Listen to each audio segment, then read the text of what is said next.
ஓம் ஸ்ரீ வராகி தாயே போற்றி. என் அன்பு பிள்ளையே, சரியாக ஞாயிற்றுக்கிழமை இரவு இதை உன் கண்களில் காட்டியிருக்கேனா? இன்னைக்கு உன் வீட்டில் நடந்த ஒரு சில விஷயங்களை உன்னிடம் பகிர்ந்து கொள்ளவும், அதை பற்றி நீ உன் மனசில் மாற்றங்களை கொண்டு வர வேண்டும் என்பதற்காக தான். கோடியில் ஒருவருக்கு மட்டும்தான் அவர்கள் வீட்டு சூழ்நிலைக்கும் அவர்கள் வாழ்வில் இருக்கும் பிரச்சனைகளுக்கும் சரியாக சந்தர்ப்பமாக சில விஷயங்களை நான் தேடி வந்து சொல்லுவேன். அப்படிதான் இப்போது உனக்கான உண்மையான உனக்கு தேவையான விஷயங்களை சொல்வதற்காக உன்னை தேடி வந்திருக்கேன் என் செல்லமே. உனக்கும் உன் துணைக்கும் சமமாக இருக்க வேண்டிய 3 விஷயம் என்ன தெரியுமா? ஒருத்தருக்கொருத்தர் புரிஞ்சுக்கிட்டு சகித்து கொண்டு சகிப்பு மனப்பான்மையோட ஒருவருக்கொருவர் மதிப்பும் மரியாதையும் கூட கொடுக்கணும். இதை ஏன் 2 பேருமே அப்பப்போ தவற விட்டுறீங்க? ஒருத்தருக்கொருத்தர் புரிஞ்சுக்கிறதுலையும் பிரச்சனை, ஒருத்தருக்கொருத்தர் யார் விட்டு கொடுத்து போகிறது, யார் மரியாதை கொடுக்கறது, மதிப்பு கொடுக்கறதுங்களையும் ஏன் உங்களுக்குள்ள இவ்வளவு குழப்பம் இருக்கிறது என் செல்லமே? நான் உனக்கு ஒரு உண்மையான புரிதலை சொல்லட்டுமா? வறுமை காலத்திலும் கணவனை நேசிக்கும் பெண்ணும், முதுமை வந்த பிறகும் மனைவியை நேசித்து மனைவிக்கு தேவையான விஷயங்களை செய்து கொடுக்கிற ஆணும் தான் இந்த உலகத்தில் மிகச்சிறந்த தம்பதியர்களாக இருக்க முடியும். நீ அப்படிதான் உன் வாழ்க்கையை வாழணும்னு இந்த வராகி அம்மா நான் எதிர்பார்க்குறேன். எவ்வளவோ கஷ்டத்துலையும் பிரச்சனையிலையும் ஒருவருக்கொருவர் விட்டு கொடுத்து அனுசரித்து சமாளித்து எல்லா கஷ்டங்களையும் சந்திச்சுக்கிட்டு தானே வாழ்ந்துக்கிட்டு இருக்கீங்க. அப்படிப்பட்ட நீங்கள் யாருக்கும் குறையாது. கொஞ்சம் முன்ன பின்ன இருக்கிறதுனால தான் அப்பப்போ தேவையில்லாத பிரச்சனைகளும் மனஸ்தாபமும் வருகிறது தானே. எல்லா சமயங்களையும் விட்டு கொடுத்து போக முடியாதுன்னு எனக்கும் தெரியும். இருந்தாலும் என் செல்ல பிள்ளைகளான உங்களுடைய நல்ல குணம், நல்ல மனசை 2 பேருமே புரிஞ்சு நடந்துக்கோங்க. நான் சொல்லக்கூடிய இந்த அறிவுரை என்பது வேப்பிலை மாதிரிதான். பிச்சு கொடுத்துடுறது ரொம்ப சுலபம், ஆனால் அதை மென்று முழுங்குவது கஷ்டம் என்பது எனக்கு தெரியும். கொஞ்சம் உன் வாழ்க்கையை வெற்றிகரமாக வாழணும்னு யோசிச்சுக்கிட்டு நான் சொல்வதையும் முயற்சி செய். ஒரு துளி அன்பை கொடுத்து விட்டு பல துளி கண்ணீரை கறந்து விடுவது தானே இன்றைய போலியான உறவுகளாக இருக்காங்க. தேவைக்கு தேடி வந்து அன்பாக பாசமாக கொஞ்ச நேரம் பேசிட்டு அதுக்கப்புறம் உன்கிட்ட இருந்து பல விஷயங்களை அவர்கள் கறந்து போய்விடுவார்கள். அவர்களுடைய தேவைகளையெல்லாம் உன்கிட்ட முடிச்சுக்கிட்டு மறுபடியும் உன்னை அம்போன்னு விட்டுட்டு போயிடுவாங்க. இப்படி தேவைக்கு மட்டுமே தேடி வந்து தன் காரியத்தை முடித்து கொள்ளும் அந்த காரியக்கார சுயநலவாதி உறவுகளிடம் நீ கொஞ்சம் கவனமாக இருப்பதில் தவறேதும் இல்லை என் செல்லமே.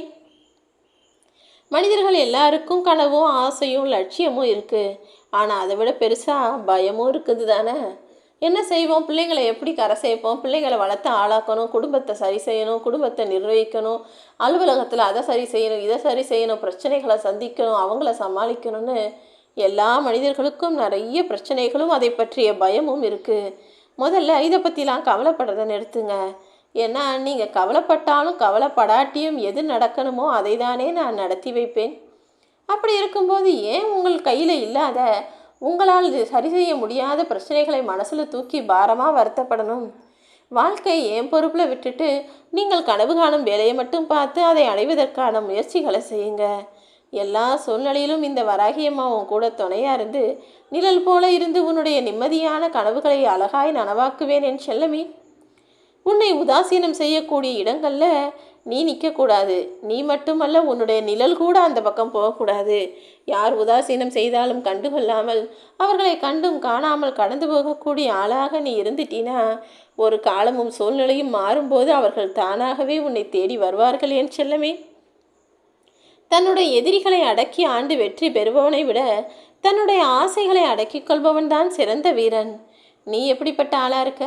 உன்னுடைய ஆசைகளை உன் கட்டுப்பாட்டில் வச்சுக்கிட்டு அதை அடைவதற்கான முயற்சிகளை கொஞ்சம் அதிகப்படுத்து. கூடிய சீக்கிரம் உன்னுடைய ஆசைகளும் விருப்பங்களும் நிச்சயமாக நிறைவேறும். அதுக்காக தானே இந்த ஞாயிற்றுக்கிழமை இரவில் என் அன்பு பிள்ளையான உன்னை தேடி வந்திருக்கேன். சம்பாதிக்கும் போது நீ கஷ்டப்பட்டு காசு பணம் சேர்க்கும் போது தான் உன்னை பெற்ற உன் அம்மா அப்பாவின் அருமை புரியும். அதே நேரத்தில் நிறைய பேருக்கு சமைக்கும் போது தான் அம்மா எவ்வளோ கஷ்டப்பட்டு என்னென்னலாம் செஞ்சாங்கன்னு அம்மாவோட அருமையும் பெருமையும் புரிய வரும். சமைக்கும்போது அம்மாவின் அருமையும் சம்பாதிக்கும் போது அப்பாவின் அருமையும் தெரியும் வரை காத்திருக்காதே. இப்போதே அவங்க உனக்கு கிடைச்ச எப்படிப்பட்ட பொக்கிஷங்கள் என்பதை புரிந்து கொண்டு அவர்களை போற்றி பாராட்டக்கூடிய ஆளாக இருந்துவிடு என் தங்கமே. மனுஷன் பிறக்கும்போது அவனுக்கு தெரியாது தான் பிறக்க போகிறோன்னு. அதே போல் எந்த மனிதனும் இறக்கும் வரையிலும் அடுத்தவர்களுக்கு தெரியாது இவர் இறக்கப் போகிறார் என்று. ஆனால் இந்த பிறப்புக்கும் இறப்புக்கும் நடுவில் வாழுகிறாயே ஒரு வாழ்க்கை, அதையாவது புரிந்து கொண்டு வாழ முயற்சி செய்ய செல்லமே. பிறப்பும் இறப்பும் வேணுமானால் உன் கையில் இல்லாமல் இருக்கலாம். ஆனால் மனித வாழ்க்கையை நான் உங்கள் கைகளில் கொடுத்து நீங்கள் செய்கிற வேலைகளுக்கு ஏற்றார்படி, நீங்கள் செய்கிற பேச்சுக்கு ஏற்றாபடி தான் உங்கள் வாழ்க்கைன்னு சொல்லியிருக்கும் போதும் இப்படி மிகவும் அசாதாரணமாக அலட்சியமாக இருந்தால் எப்படி அது? நீ உன் வாழ்க்கையை நினச்சபடி வாழணும்னு ஆசைப்படுற சரிதான். அதுக்கேற்றாற் போல முயற்சியையும் உழைப்புகளையும் நிச்சயம் செய்ய வேண்டும் அல்லவா? உன் மனசு காயப்படும்படி அடுத்தவர் பேசுகிறாங்கன்னு நீ ஏன் கவலைப்படுற? ஓ மனசை காயப்படுத்தக்கூடிய அந்த உரிமையை நீ எப்படி அடுத்தவர்களுக்கு கொடுக்கலாம் என் செல்லமே? ஒருத்தர் உன் மனசு காயப்படும்படி பேசினா அதுக்கு நீ எப்படி பொறுப்பாக முடியும்? யார் என்ன சொன்னாலும் எனக்கு கவலை இல்லைன்னு அதை பற்றி நினைக்கிறத முதல்ல நிறுத்திட்டு, எந்த கவலையும் இல்லாமல் அடுத்து என்ன செய்யணும், நாளைக்கு என்ன செய்யணும்னு உன் வேலைகளை பற்றி யோசிக்க ஆரம்பி. உன் மதிப்பை முடிவு செய்ய வேண்டியது நீதானே தவிர உன்னை சுற்றி இருப்பவர்கள் கிடையாதல்லவா? யாரும் உனக்கு மதிப்பும் மரியாதையும் கொடுக்கணும்னு நீ எதிர்பார்க்காத. உனக்கு நீயே மதிப்பளிக்கக்கூடிய ஆளாக நீ இருந்தினா காலப்போக்கில் எல்லா மரியாதையும் தானாக உன்னை தேடி வரும். உண்மையான முன்னேற்றம் என்பது மனித வாழ்க்கையில் கொஞ்சம் மெதுவாகத்தான் வரும். ஆனால் அப்படி உண்மையாக உழைச்சி முன்னேறினவங்களுக்கு அது நிச்சயம் நிலையான முன்னேற்றமாக நிரந்தரமான சந்தோஷத்தை தரக்கூடியதாக இருக்கும் என் செல்லமே. பொறுமை இழக்கும்படி நீ எந்த செயலை செய்தாலும் அது நிச்சயம் நல்லதாய் முடியாது. அதே நேரத்தில் நீ பொறுமையோடும் நிதானத்தோடும் எந்த காரியத்தை செய்தாலும் அது நிச்சயம் நன்மையை தரும் விதத்தில் நான் முடித்து தருவேன். ஒருத்தரை மன்னிக்கிற அளவுக்கு நீ நல்ல பிள்ளையாதான் இருக்கிற. ஆனால் உன்னை ஏமாற்றி வந்த மனிதரை மீண்டும் நம்பும் அளவுக்கு முட்டாள்தனமாக இருக்காதே என் செல்லவே. உனக்கு பிடிச்ச உறவு ரொம்ப நல்லா பேசுகிறாங்க பழகுறாங்கன்னா நீயும் அவர்களிடம் நல்லா பேசு பழகு. ஆனால் எல்லாமே அளவோடு இருக்கும்படி பார்த்துக்கோ. எந்த காலகட்டத்திலும் அளவு மீறி போய்விட வேண்டாம். உரிமைகளை உன் கைவசம் எடுத்துக்கொள்ளவும் வேண்டாம் என் செல்லமே. உனக்கு பிடிச்சவங்க தானே, அவங்க எல்லாத்தையும் சரியாக தான் சொல்லுவாங்கன்னு உன்னை பற்றிய நிறை குறையே அவர்களிடம் நீ கேட்க வேண்டாம். அப்படி கேட்காம இருந்தினா அந்த உறவு ரொம்ப நாள் நீடிக்கும். அப்படி இல்லாமல் நீ இவங்க ரொம்ப நல்லவங்க, நமக்கு எல்லாம் உண்மையாக தான் சொல்லுவாங்கன்னு உன்னை பற்றி நிறை குறைகளை அவங்கள கேட்டால் அவங்களும் மனசில் உள்ளதை அப்படியே சொல்லிட்டாங்கன்னா அப்புறம் அதை கேட்டு ஓ மனசு தாங்காது. அப்புறம் அந்த உறவும் பாதியிலேயே உன்னை விட்டு போய்விடுமேன்னு செல்லமே. ஏன்னா உனக்குள்ளே இருக்க நிறை குறை என்னென்று உன்னை விட உனக்கு எதிரிலிருந்து பார்க்குறவங்களுக்கு நிச்சயம் எல்லாமே தெரிய வரும்.